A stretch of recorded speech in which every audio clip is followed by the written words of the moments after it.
হাত্তা ইযা আতাউ আলা ওয়াদিন নামলি قالت نملة يا أيها النمل। এবার একটা সুন্দর মজার ঘটনা আছে, বলবো? খুবই সুন্দর। তিনি খোঁজখবর নেওয়ার পরে তার সৈন্যবাহিনী, ঘোড়ার বাহিনী নিয়ে যাচ্ছেন, একটা উপত্যকার সম্মুখ দিয়ে যাচ্ছেন, মধ্য দিয়ে। এটাই বলা হয়েছে হাত্তা ইদা আতাও আলা ওয়াদিন নামলি, যখন তিনি একটা পিপিলিকার উপত্যকায় গেলেন, যেখানে মানুষজনের বসবাস কম, সেই জায়গায় পিপিলিকার বসবাস আছে। এবার বলতেছেন قالت نملة يا أيها النمل ادخلوا مساكنكم।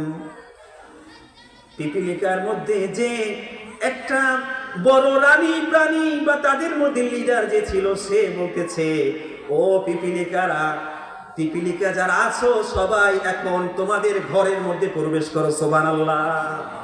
এবার উপরে থাইকো না, এবার সবাই ঘরের মধ্যে প্রবেশ করো। কারণ কি? কারণ হলো লা ইয়াহতিমান্নাকুম সুলাইমান ওয়া জুনুদুহু ওয়া হুম লা ইয়াশউরুন। সুলাইমান আলাইহিস সালাতু ওয়াস সালাম এবং তার সৈন্যবাহিনী আসতেছে। তোমরা হলা ছোট প্রাণী, তারা তোমাদের চোখেও দেখবে না। তাদের ঘোড়ার খুরের আঘাতে, তাদের পায়ের আঘাতে তোমরা মারা পড়ে যাবা। তারা এটা বুঝতেই পারবে না যে তোমরা এখানে মৃত্যুবরণ করেছো। তোমরা দ্রুত তারা আসার আগেই তোমাদের ঘরের মধ্যে প্রবেশ করো। সুবহানাল্লাহ। এই কথা আল্লাহর নবী সুলাইমান আলাইহিস সালাম শুনলেন। সুবহানাল্লাহ বলেন। কারণ তিনি তো ভাষা বুঝতেন, সকল প্রাণীর তিনি ভাষা বুঝতেন। এই কথা তিনি যখন শুনলেন, তখন তিনি আর স্থির থাকতে পারলেন না, তিনি হাসি দিলেন।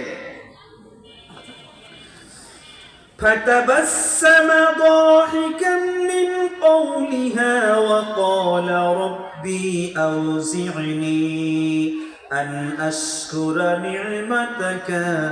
نعمتك التي أنعمت علي وعلى والدي وأن أعمل صالحا ترضاه وأدخلني برحمتك في عبادك الصالحين। আল্লাহু আকবার বলেন। এবার পিপিলিকা বলতেছে, তারা আসলে তোমরা মারা পড়বা। দূর থেকে আল্লাহর নবী সুলাইমান আলাইহিস সালাম শুনলেন তার এই কথা, ছোট্ট কথাটা পিপিলিকার, যে তোমরা ঘরে ঢুকে যাও। এখান থেকে আমাদের একটা শিক্ষা আছে ভাইরা। সেই শিক্ষা হলো, সমাজের মধ্যে বিপদ আসতে পারে।